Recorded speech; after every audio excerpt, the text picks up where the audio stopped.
Hey, everybody. Tom here. Welcome to my podcast, Profit Strategies Podcast for Friday, January 19th, 2024. I'm coming to you, well, live now, but by the time you hear this, it won't be live, from not so sunny Florida. I live in Sarasota, Florida, and, we're now almost 3 weeks into the year. And I can't tell you, I can probably count the number of times I've seen the sun so far this month on one hand. This is the Sunshine State, but that's one of the things we haven't seen lately. It's also been a little bit cloudy for the markets. It was kind of a rough week. When we first came into the new year, there's a saying, so goes the week, so goes the month. And that kind of means that we feel like we're going to see the markets after the first week. Typically, you see that month happen. So if you get a bad first week, then you're going to more than likely get a bad month. If you get a good first week, you're supposed to get a good month. We're going to talk about that. I want to tune in. I was watching television pretty much twice this week, and the Iowa Caucuses caught my attention. That was one of the things I was watching. I'll talk about that. I think there's a clear winner. I'm going to tell you who it is on this podcast. And I want to talk about Bitcoin, because that was the other big thing that happened. It had happened last week, but I want to talk about, now that the SEC approval's out of the way, where do we go from here? Where does Bitcoin go from here? All right, so that's my plan for today. Before I dip out of here and change my clothes and go to dinner with some friends. All right, markets. So, you look at these markets and we have dipped. We dipped into some weekly lows this week. We're dipping into earnings season. I'm actually looking at a couple of companies next week, and I'm going to start testing out something new. But financials reported. And if you remember, do you remember how high and mighty everybody was on financials come the end of last year? The financials are where it's going to be. This is where you want to put your money. And all of a sudden, everybody's doing it about face, because JP Morgan came out and they weren't real keen on where things were going. They still see a pretty good chance of a recession this year. And so that, among other companies, but JP Morgan's the one I'm watching, and Morgan Stanley, the two Morgans. And the two Morgans aren't doing so hot. And I look at Goldman Sachs, and they're down as well. But, it got me looking back to what we got coming out. Tech is due to report next week. Most of the Mag 7, the Mag 7. We'll talk about the Mag 7. I want to give you, on this podcast, I want you to think about this. Now, typically, when I'm live or when I'm doing some sort of a video, you can see all this stuff. But if you're listening to the podcast and that's the only way you're getting it right now, then let me give you some areas to think about for support and resistance. Let's start with the Dow. I've got support at 37,000, okay? I've got resistance around 3730, all right? So that's where I see the Dow Jones Industrial Average at. Again, 37,000 on the low. And I'm double checking this actually right now, just because part of my brain's going, 37? Yes, 37,000, 37.7. 37.7 takes us to new highs. 37,000 is a round number, and that obviously would potentially take us down to new lows. Now, first part of the week, we were moving down close to that area. We got a little bit of bounce there as we get to the end of the week, but still new weekly lows were put in during the first half of the week. That's my Dow. How about the S&P? I got the S&P support at 468. I got resistance at 476. That's about a 9-point range. These are pretty tight. When you think about them, they're pretty tight, which means if we break these ranges on the Dow and the S&P, it could give us momentum to the upside or the downside. And I believe earnings are going to really help that out. I can't walk away from this without the Qs. The Qs I have support at 495. and I have resistance on the Qs at 411. And, if you take a look at the QQQs now, are we closer to support or are we closer to resistance? We're, 411. So guess what? That was coming into the week. We're at 412 on the Qs. So the Qs, and I got to say this, the Qs are breaking above resistance. They're really the strongest factor going into January right now. All right. Is the tech sector with earnings coming out very, very soon. Now, let's talk about techs. The majority of them, if you look at the Mag 7, the majority of the Mag 7 is very strong. There's a couple of them that got hit. All right. I'm going to give you what I call the bookends. All right. Here's the bookends. Take a look at Apple, about 9% off of its December high. It is not doing so good when you compare it to the majority of the Mag 7. You got Amazon, strong above 150. This thing is super strong. And I gotta think, Amazon's the distributor here. So part of me thinks about all those goodies that are getting returned this month.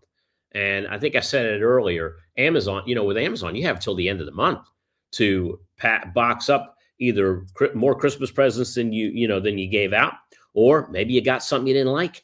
You got till the end of the month to box it up and send it back if it came from Amazon. But does Amazon take the hit on that? No, they do take the cut. They do take the hit on the cut, but they don't take the hit on the product, right? So that's one in Amazon's favor.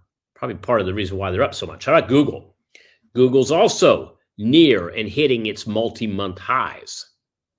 Meta too, not much of a pullback here at all. NVIDIA, absolutely killing it. All right, this thing hits new highs daily. And then, like I said, with the bookends, with Apple being the tarnished bookend, you know what the other tarnished bookend is? Tesla. Tesla really has fallen from grace. It's been off 20% in less than a month with the problems that it has been facing. Now, one of these seven, let me say them again, Mag 7, Magnificent 7, Apple, Amazon, Google, Meta, NVIDIA, Tesla, okay? One of those, and Microsoft, somehow I missed Microsoft in here. Microsoft is also just really doing well. One of those seven is a fan favorite of mine. Now, I'm going to drop Apple and I'm going to drop Tesla from that, and we're going to stick with the strong ones because the other ones are strong. Amazon strong, Google strong, Microsoft strong, Meta strong, NVIDIA strong. Which of these five do I like going into the rest of 2024? I'm going to tell you that by the end of the podcast. Now, when I look at my own portfolio, because I have other things in there, I trade options, I'm going to throw this out here. One of the worst ones that I'm involved in right now is Spirit Airlines. Yep, I got caught with the Spirit. The Spirit got me. It got me. It got me like a little mosquito bite, okay? And I'll tell you why in a moment, because it didn't mosquito bite most people. Most people, if they own that stock, they probably owned it above 15. Go look where it was a week ago, $15 a share. Look where it is now. This thing dropped into fours. That's about 70% down from 15 to where it dropped into the fours. That is because, and if you didn't hear it, then obviously you're not listening to a lot of the news going on, but that's okay. A judge blocked the merger that they had with JetBlue. Now all of a sudden they've gone from yay, we're getting the merger to uh-oh, we may have to restructure. That's why you've seen the stock drop really hard. Prior to it, options premiums were absolutely off the charts. They were so off the charts. It was insane. And they looked really, really juicy for those that were sellers. Now, here's, I guess, the only silver lining in me being bullish on Spirit is that I don't have it at 15 or 16, like many of the stockholders out there that were anticipating a merger. All right. My break even's below 7. But I'm still not a happy camper on this one. But I wanted to throw that out there because nobody is 100% perfect. All right. Least of all me. And I figure if I'm going to tell you about my winners, I need to throw the losers out there as well. One thing I know is that throughout all this volatility and uncertainty is, you've got to have a plan. You've got to trade your plan. You've got to keep your emotions in check. And to me, keeping your emotions in check means don't over leverage. Okay. Keep a cool head, meaning that if you're a rules-based trader, that means that you're following rules and you're not putting all your rules in one stock or in one trade. You have a series. There's going to be losers here and there. That's just the way it is. And you have to know these things and be able to trade through those and think unemotionally, because it's not about the day, it's not about the week, it's not about the month. Okay, to me, trading is a long-term game. Okay, you're in it for the long term. This is not a sprint. This is a marathon. I am a marathon runner. I'm not a marathon runner. I'm a long distance runner. I was, but that's basically what I'm saying. Here's another way to look at it. When it comes to emotions. All right, so think about this. Winnie the Pooh. I'm going to put this in as rudimentary, as basic as it can get. Winnie the Pooh, Piglet, and Eeyore, these three can never be good traders. And this is why. They're all emotional messes. Think about it. I mean, if you get through the children's story, get past the movie. These three characters, they all got disorders. Winnie the Pooh, he's got an eating disorder. All right. He's always got his hand in the honey jar. He always gets his hand caught in a honey jar. To me, that's over leveraging. He's over leveraged, and that's over leveraging to a trader. Piglet, well, this thing's got anxiety issues. I mean, he's never going to have a cool head, and he's always going to be, am I long? Am I short? Am I in? Am I out? He's going to be all over the place. What do you think Eeyore's problem is? He's depression.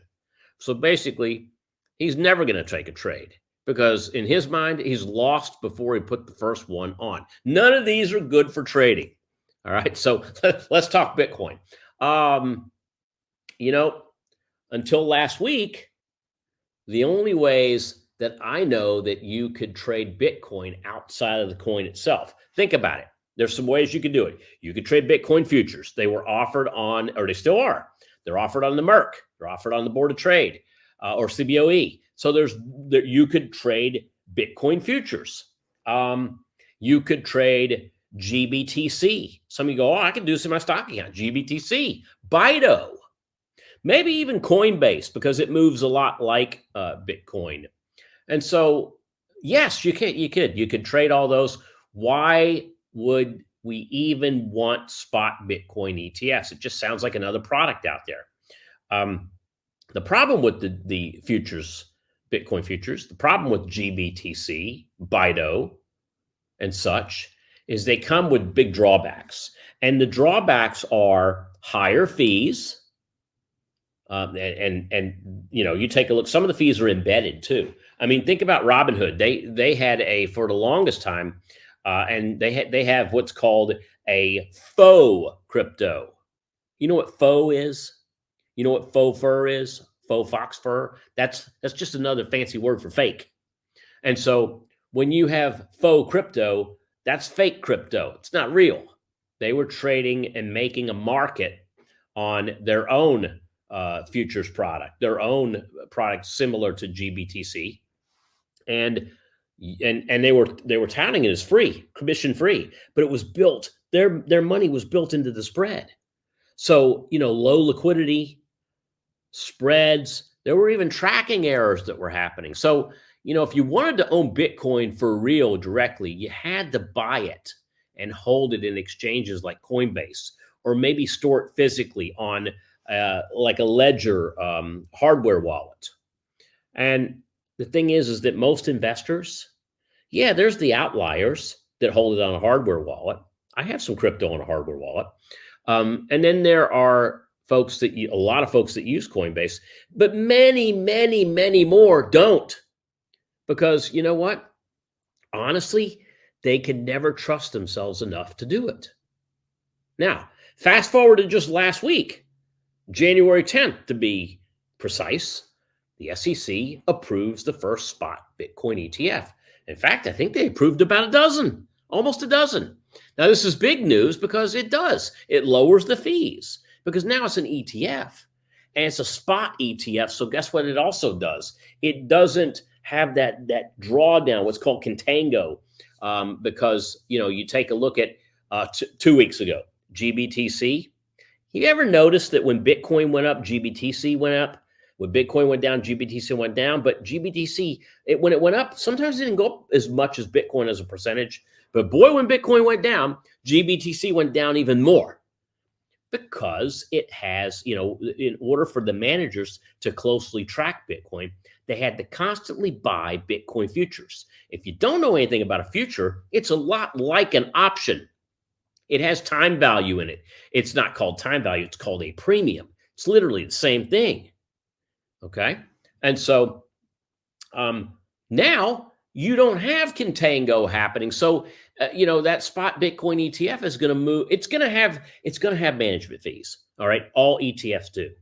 But that is a drop in the bucket compared to what you're going to save on these futures, these ETFs that trade futures. In fact, GBTC, as soon as the approval was made, they immediately the next day changed from a futures ETF to a spot ETF, and it jumped because all of a sudden it jumped and then it fell. It jumped because the contango is gone. It fell because a lot of people took advantage of the jump and unwinded the trade.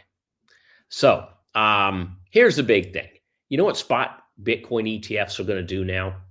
They're going to allow retirement accounts to now be able to invest. Like you can invest in an IRA. You can invest in spot ETFs.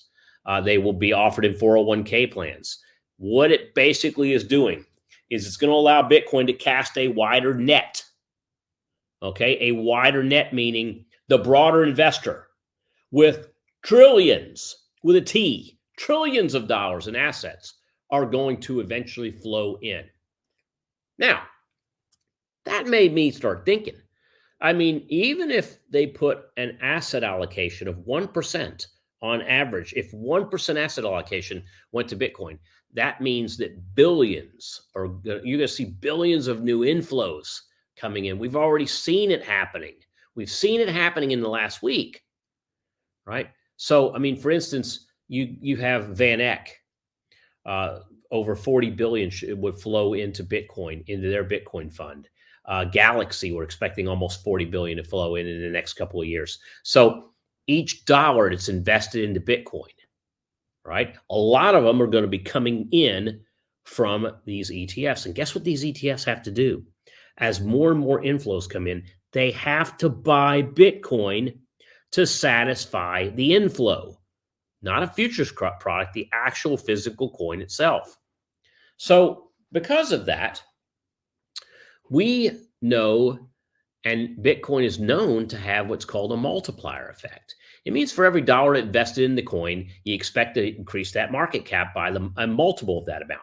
Now, based on all this stuff that's going on and this new latest move by the SEC, Bank of America has a multiplier of over 100. In fact, they think the multiplier effect is at 118. So that means every dollar invested in Bitcoin could increase the market cap by up to 118x.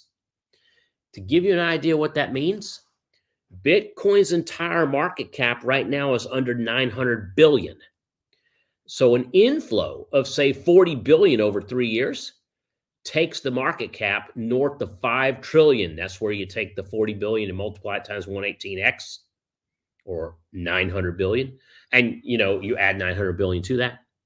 Now, even using the most conservative estimates, it still adds hundreds of billions of dollars to Bitcoin's market cap.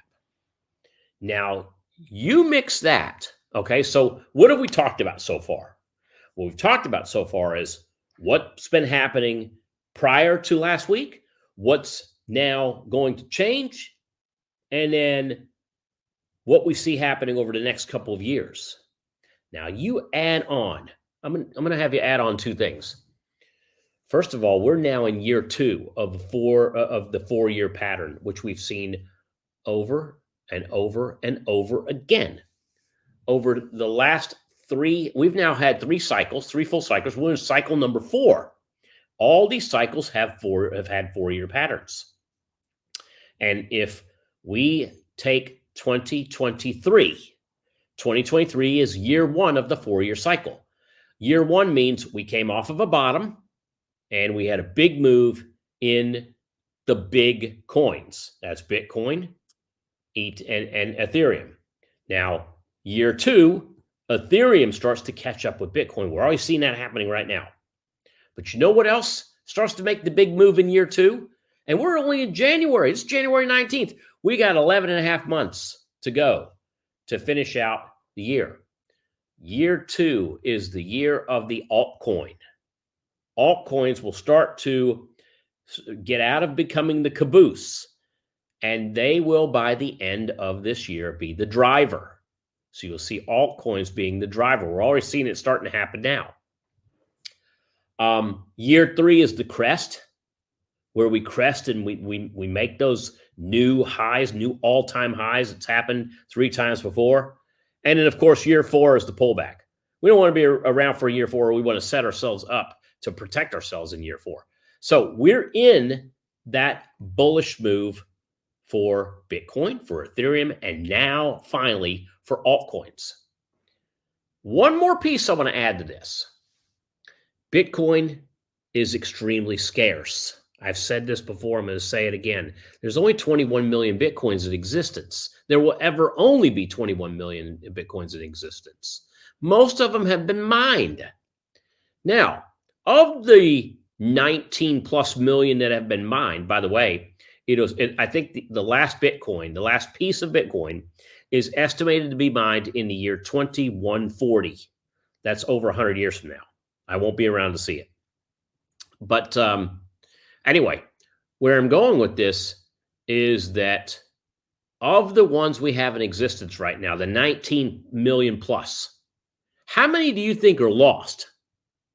Now remember, most of the Bitcoin that's in existence got mined years ago by some people that put them on hard drives and lost them.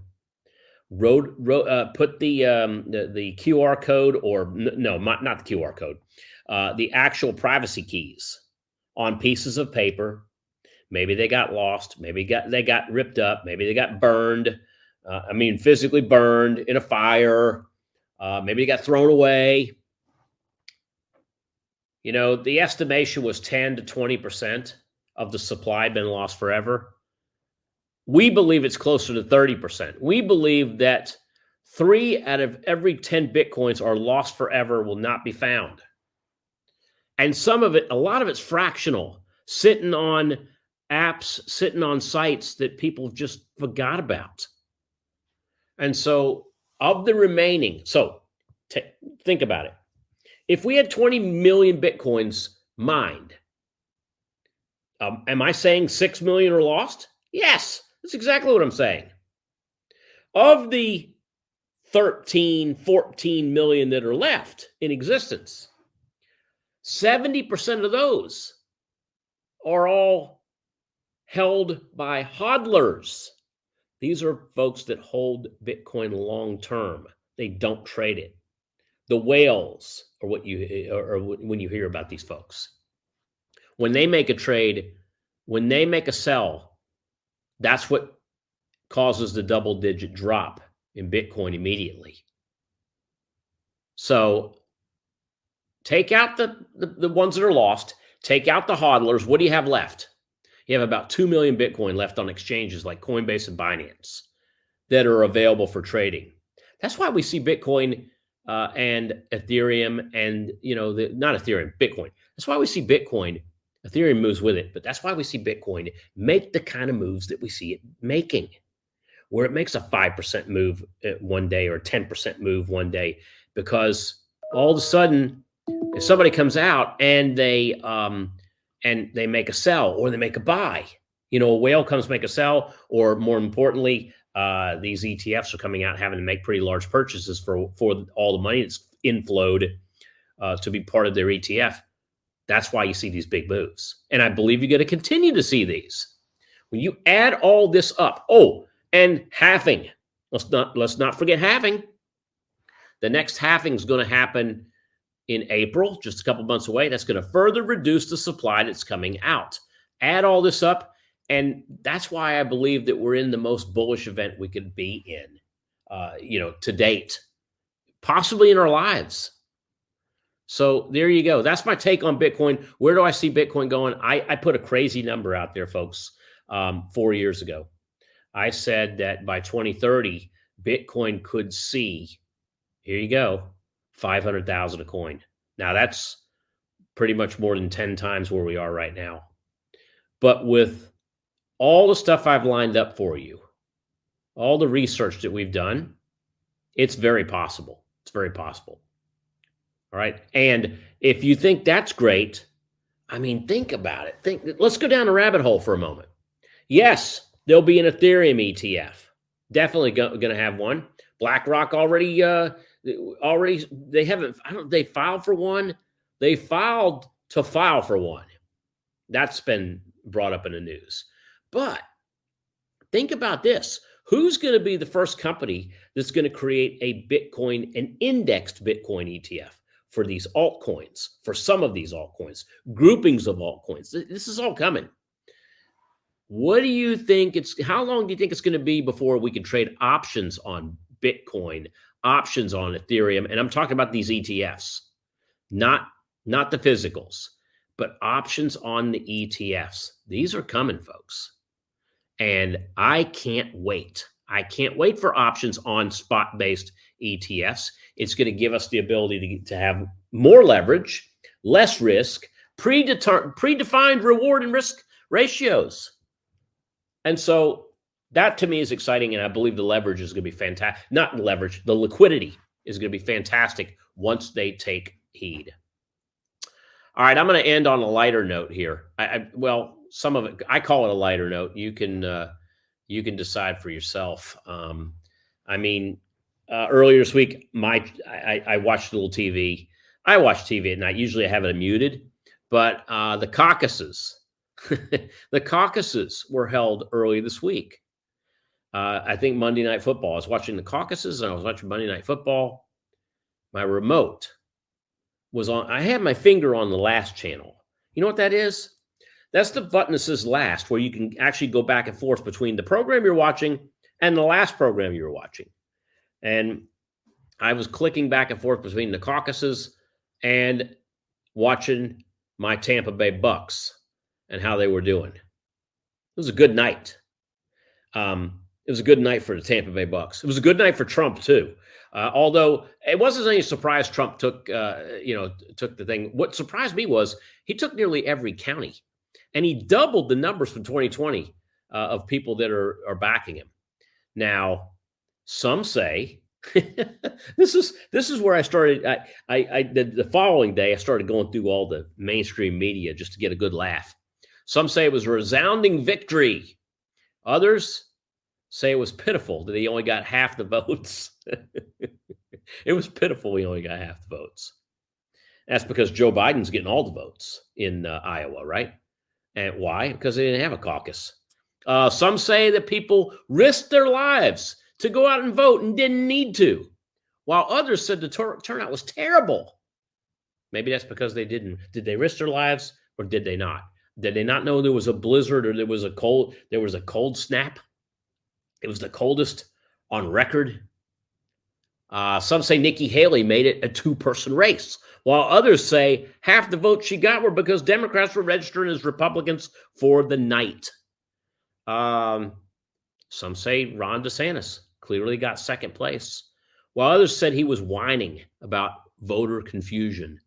I heard reports about This was interesting. 1 in 5 mail-in ballots are fraudulent from the 2020 election. While, of course, others have been saying there's no voting fraud. So, while I don't really know for sure about what some people say, I say some, around the house here, I'm known as somebody.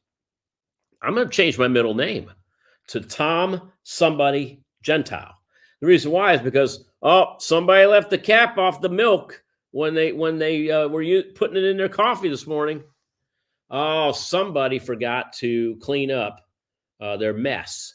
So I'm somebody. Okay, so that's what my wife refers to me. I'm somebody. I think she is someone. No, my mother-in-law is someone. We're trying to come up with these code names now.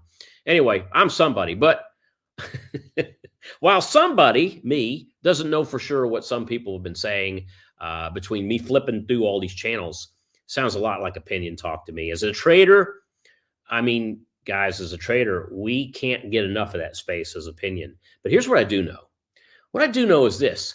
Is it me, or does it feel like 2016 all over again? Because we haven't really heard much out of Trump because he's been silenced for the last 3 years. And all of a sudden, Fox News, which was his biggest advocate until the 2020 elections, then they pretty much dropped him. So they're having a love fest with him. I mean, and secretly the mainstream media really, even though they hate him, they love him, because if he wasn't around, what would they be talking about? Now, if it's, to me, if I really want news, and I think a lot of you probably, tell me your opinions. If I really want news, I'll watch Bloomberg. I'll silence, I'll mute it, and I can just watch the headlines as they come in. That's news to me. Or local news, because that's what I call it, news. The other big takeaway is that I said at the beginning of the podcast that one company stands to profit from all this. And here's why. No, I didn't say that. I said there's going to be a clear winner out of this. And I wasn't talking about who's going to be the next president. I'm talking about the company that's going to be a clear winner out of this. And here it is, and here's why. Remember 3 years ago, that little thing that is being called insurrection? Some people call it insurrection, some people don't. I don't want to debate on what it was. What I want to do is I want to tell you what happened. And you all know this, but Trump got banned from everything. And then advertisers, anybody that advertised anything that said 2020 election fraud or anything that came remotely close to saying that, you were not getting advertising. You weren't getting posts. You weren't getting anything. All that's been lifted, folks. All that is gone. Meta is now allowing that advertising to come. So guess what's going to start happening this year if it already hasn't? I'm not a Facebook. I don't use Facebook. It's a waste of my time. But for those of you that do, take a look at the ads that are starting to pop up, because you're going to start seeing ads for election. Don't let election fraud happen again. You'll see that happening. And in just as many of those ads that are going to be coming out, and there's going to be hundreds of millions of dollars spent. I mean, look at the amount of money that was spent on the Iowa caucuses. And then you saw what was 100,000 votes came in, and there was like hundreds of millions of dollars spent just in Iowa. I mean, if you took that on a per person, that's a huge number per person. But think about the hundreds of millions of dollars that's going to be spent on online social media ads, mostly going through Facebook. There's your clear winner right there, because they're going to see their ad rev jump. And believe me, the price to put ads on as we get closer and closer to the general election is going to get more and more expensive. They're going to be the clear winner. They're going to get the lion's share out of this whole thing. Where's that stock at right now? It's in the 300s, the high 300s. Where's it likely to go? I think it could be $4.50 a share by the end of the year. That puts it, 15% above where it is right now, which is not unheard of. It could go higher, $4.50 to possibly $500. We're in an election year. That's typically double digit good for the stock market. But then there's going to be some companies that are going to stand to benefit much more effectively. Tell me what you think about that as I end this week's podcast. All right, I got to go get ready for dinner. Going to try a new steakhouse down in Sarasota. Maybe, I was thinking, you guys, if you've been listening to me for the last couple of weeks, I swore off sugar at the beginning of the year. I am cool as a cucumber right now. That first week, that was rough. Second week, a little bit less. I'm now going in my third week without sugar. And let me tell you, I can look at the M&M cookies, and I can look at the cakes and the Entenmann's and, all that stuff that's still in my house. And I look at it like it's nothing. So now I'm ready to try something else. Maybe I'll try that keto diet. I can definitely do steak. That I can do. Hey, have a great weekend, folks. I'll see you here again next week. We'll be doing a new video on something. I'm probably going to get into earnings since we're starting to get well into earnings season.